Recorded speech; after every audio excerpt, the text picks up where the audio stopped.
একটা মুহূর্তের জন্য স্থির হয়ে যান। আপনার মাথার ঠিক উপরে বিশালাকার এক ছায়া। আপনি মুখ তুলে তাকালেন এবং দেখলেন দোতলা বাড়ির সমান উঁচু একটা প্রাণী আপনার দিকে এক দৃষ্টে তাকিয়ে আছে। এর নিঃশ্বাসের শব্দে যেন চারপাশের বাতাস ভারী হয়ে আসছে। আদিম পৃথিবীতে আমাদের পূর্বপুরুষদের জন্য এটি কোনো স্রেফ দুঃস্বপ্ন ছিল না, বরং এটাই ছিল তাদের প্রতিদিনের বাস্তব। আজ থেকে প্রায় 10,000 বছর আগে উত্তর আমেরিকার বিশাল প্রান্তরে এমন এক শিকারী দাপিয়ে বেড়াত, যার কথা ভাবলে আজও মানুষের রক্ত হিম হয়ে যায়। আমরা কথা বলছি জায়ান্ট শর্ট ফেসড বিয়ার্ড নিয়ে। এই প্রাণীটি ছিল পৃথিবীর বুকে হাঁটা অন্যতম সেরা এবং সবচাইতে গতিশীল ঘাতক। এই দানবটির শারীরিক গঠন ছিল অন্য সব প্রাণী থেকে একদমই আলাদা। সাধারণত আমরা ভাল্লুক বলতে বুঝি বিশাল ভারী এবং কিছুটা ধীর গতির কোনো প্রাণীকে, কিন্তু শর্ট ফেসড বিয়ার্ড ছিল তার একদম বিপরীত। এর পাগুলো ছিল অনেক লম্বা আর শরীর ছিল অসম্ভব পেশিবহুল ও সরু। যখন এটি তার চার পায়ে দাঁড়িয়ে থাকত, তখনই এর উচ্চতা একজন পূর্ণবয়স্ক মানুষের চেয়ে অনেক বেশি হতো। আর যখন এটি তার পেছনের দুই পায়ে সোজা হয়ে দাঁড়াত, তখন এর উচ্চতা পৌঁছাত প্রায় 12 ফুটে।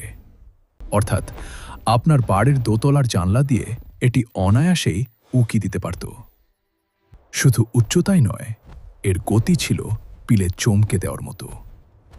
এই বিশালাকার দানবটি ঘণ্টায় প্রায় 40 মাইল বেগে ছুটতে পারত। একটি দ্রুতগতির গাড়ির গতির সাথে পাল্লা দিয়ে এটি দৌড়াতে পারত। এর মানে হল, একবার যদি এই প্রাণীটি কাউকে লক্ষ্যবস্তু বানাত, তবে তার বেঁচে ফেরার সম্ভাবনা ছিল শূন্যের কাছাকাছি।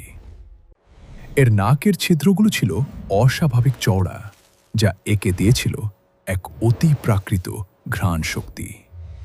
মাইলের পর মাইল দূর থেকে এটি শিকারের শরীরের গন্ধ বাতাসে পেয়ে যেত।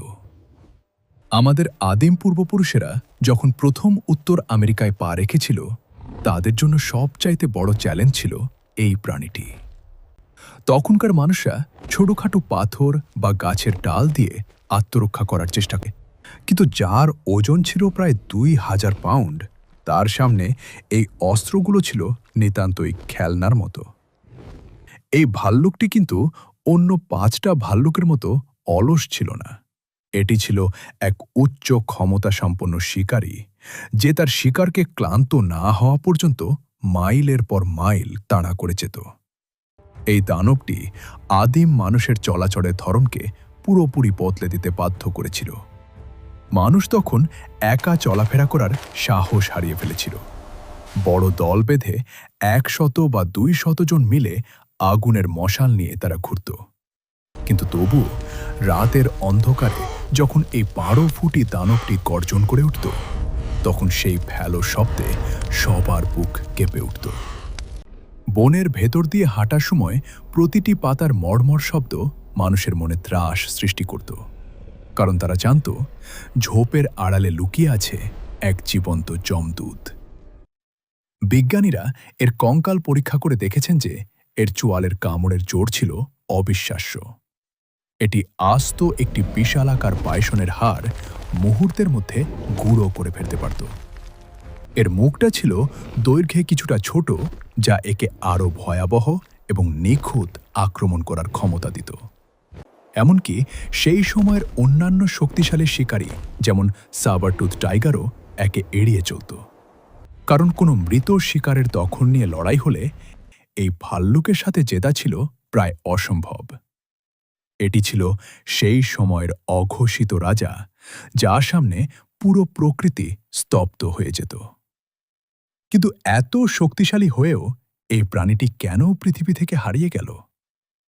প্রায় 11,000 বছর আগে, যখন আবহাওয়া দ্রুত বদলাতে শুরু করল এবং এর প্রধান খাবারগুলো বিলুপ্ত হয়ে গেল, তখন এই দানবটিও ধীরে ধীরে বিলীন হয়ে যায়।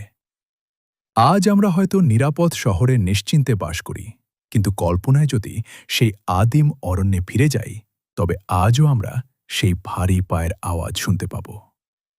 প্রকৃতির সেই ভয়ঙ্কর সৃষ্টি আজ কেবল মাটির নিচে চাপা পড়া হাড়গোড়ের গল্প। তবুও ইতিহাসের পাতায় এটি অমর হয়ে আছে মানুষের আদিমতম এক চরম আতঙ্ক হিসেবে।